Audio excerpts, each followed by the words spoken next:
Hello, everybody, and welcome to day 38 of The Longing. I'm trying to think now, and I'm wondering if possible this is the first time I've spoken out loud today. Maybe. Can't remember. I might have had a phone call, but other than that, it's probably the first time today. Anyway, figured we might actually be able to finish book 1 of Zarathustra. So, let's get into it. I have to get out of my chair and get back in. I feel like I've set myself up quite well with this underground lifestyle. Couldn't agree more.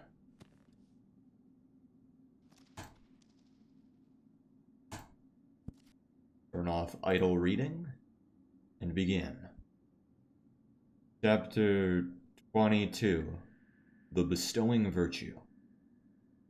When Zarathustra had taken leave of the town to which his heart was attached, the name of which is the Pied Cow, there followed him many people who called themselves his disciples, and kept him company. Thus came they to a crossroad. Then Zarathustra told them that he now wanted to go alone, for he was fond of going alone. His disciples, however, presented him at his departure with a staff, on the golden handle of which a serpent twined around the sun. Zarathustra rejoiced on account of the staff, and supported himself thereon. Then spake he thus to his disciples: Tell me, pray, how came gold to the highest value? Because it is uncommon and unprofiting and beaming and soft in lustre, it always bestoweth itself. Only as image of the highest virtue came gold to the highest value. Gold-like beameth the glance of the bestower. Gold lustre maketh peace between moon and sun. Uncommon is the highest virtue, and unprofiting, beaming is it, and soft of lustre. A bestowing virtue is the highest virtue. Verily, I divine you well, my disciples. Ye strive like me for the bestowing virtue. What should ye have in common with cats and wolves? It is your thirst to become sacrifices and gifts yourselves, and therefore have ye the first to accumulate all riches in your soul. Insatiably striveth your soul for treasures and jewels, because your virtue is insatiable in desiring to bestow. Ye constrain all things to flow towards you and into you, so that they shall flow back again out of your fountain as the gifts of your love. Verily, an appropriator of all values must such bestowing love become, but healthy and holy call I this selfishness. Another selfishness is there, an all too poor and hungry kind, which would always steal. The selfishness of the sick, the sickly selfishness. With the eye of the thief, it looks upon all that is lustrous. With the craving of hunger it measureth him who hath abundance, and ever doth it prowl round the table of bestowers. Sickness speaketh in such craving, an invisible degeneration of a sickly body, speaketh the larcenous craving of the selfishness. Tell me, my brother, what do we think bad and worst of all? Is it not degeneration? And we always suspect degeneration when the bestowing soul is lacking. Upward goeth our course from genera on to supergenera, but a horror to us is the degenerating sense, which saith, all for myself. Upward soareth our sense. Thus is it a simile of our body, a simile of an elevation. Such similes of elevations are the names of the virtues. Thus goeth the body through history, a becomer and fighter. And the spirit, what is it to the body? Its fights and victories herald, its companion and echo. Similes are all names of good and evil. They do not speak out, they only hint. A fool who seeketh knowledge from them. Give heed, my brethren, to every hour when your spirit would speak in similes. There is the origin of your virtue. Elevated is then your body, and raised up with its delight, unraptureth it in spirit, so that it become creator and valuer and lover, and everything's benefactor. When your heart overfloweth broad and full like the river, a blessing and a danger to the lowlanders, there is the origin of your virtue. When ye are exalted above praise and blame, and your will would command all things, as a loving one's will, there is the origin of your virtue. When ye despise pleasant things, and the effeminate couch, and cannot couch far enough from the effeminate. There is the origin of your virtue. When ye are willers of one will, and when that change of every need is needful to you, there is the origin of your virtue. Verily, a new good and evil is it. Verily, a new deep murmuring, and the voice of a new fountain. Power is it, this new virtue, a ruling thought is it, and around it a subtle soul, a golden sun with the serpent of knowledge around it. 2. We're on chapter 10, part 22, part 2. Okay, here paused Zarathustra a while, and looked lovingly on his disciples. Then he continued to speak thus, and his voice is changed. Remain true to the earth, my brethren, with the power of your virtue. Let your bestowing love and your knowledge be devoted to be the meaning of the earth. Thus do I pray and conjure you. Let it not fly away from the earthly and beat against eternal walls with its wings. Ah, there hath always been so much flown away virtue. Lead, like me, the flown away virtue back to the earth, yea, back to the body and life, that it may give to the earth its meaning, a human meaning. 100 times hitherto hath spirit as well as virtue flown away and blundered. Alas! In our body dwelleth still all this delusion and blundering. Body and will hath it there become. 100 times hitherto hath spirit as well as virtue attempted and erred. Yea, an attempt hath been made, hath man been. Alas! Much ignorance and error hath become embodied in us. Not only the irrationality of millenniums, also their madness breaketh out in us. Dangerous is it to be in error. Still fight we step by step with the giant chance. And chance is capitalized, I have no idea what the significance of that is. The giant chance, and over all mankind hath hitherto ruled nonsense, the lack of sense. Let your spirit and your value be devoted to the sense of the earth, my brethren. Let the value of everything be determined anew by you. Therefore shall ye be fighters. Therefore shall ye be creators. Intelligently doth the body purify itself. Attempting with intelligence, it exalteth itself. To the discerners all impulses sanctify themselves.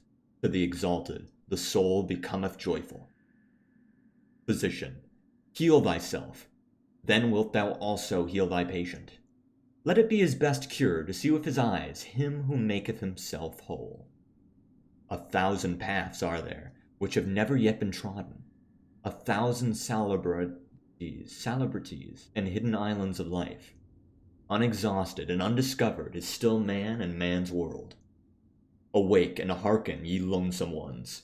From the future come winds with stealthy pinions, and to fine ears good tidings are proclaimed.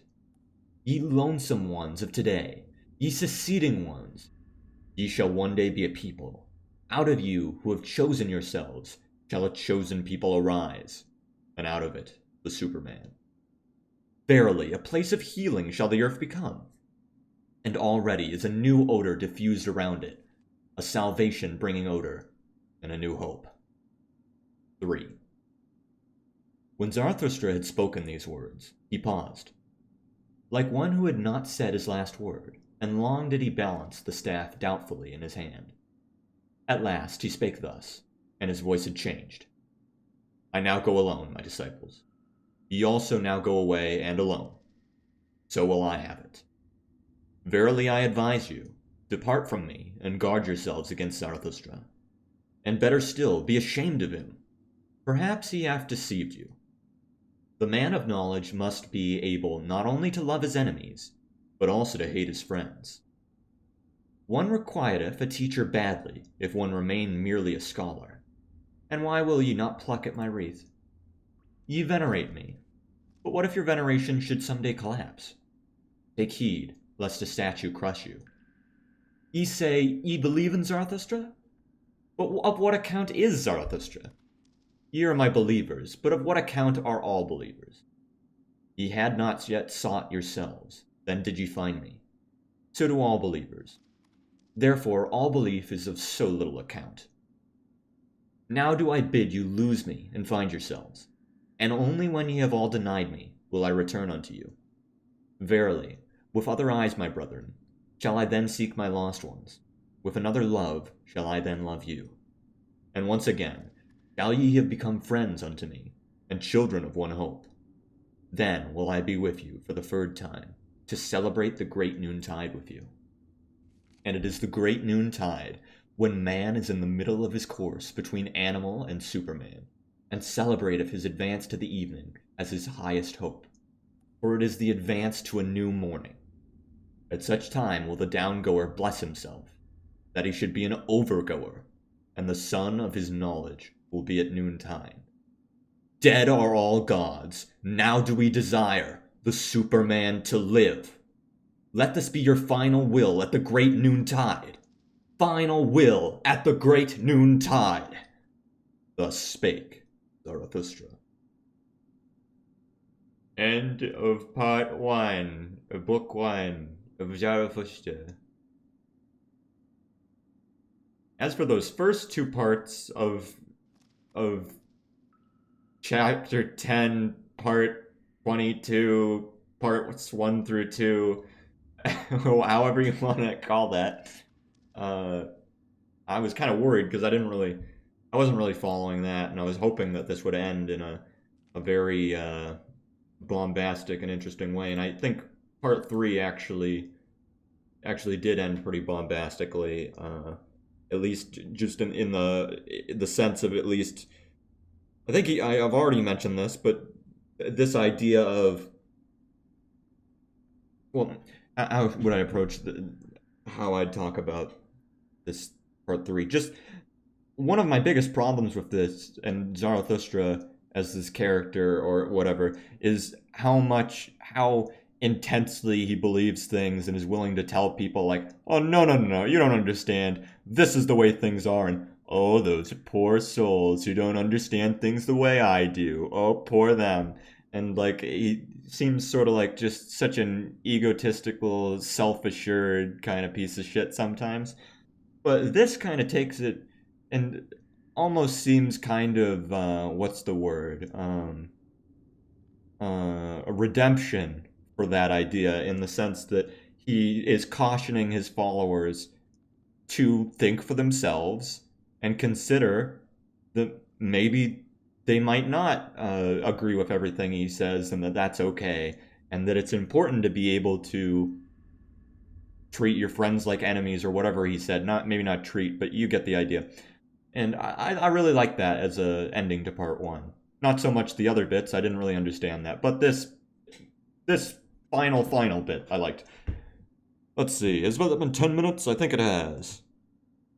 Let me check my timer. Yes, it has been over 10 minutes. And I think I'll end it at that. I think that's a good place to end it. After this, maybe I'll start talking about whether or not I'll continue with these books or what.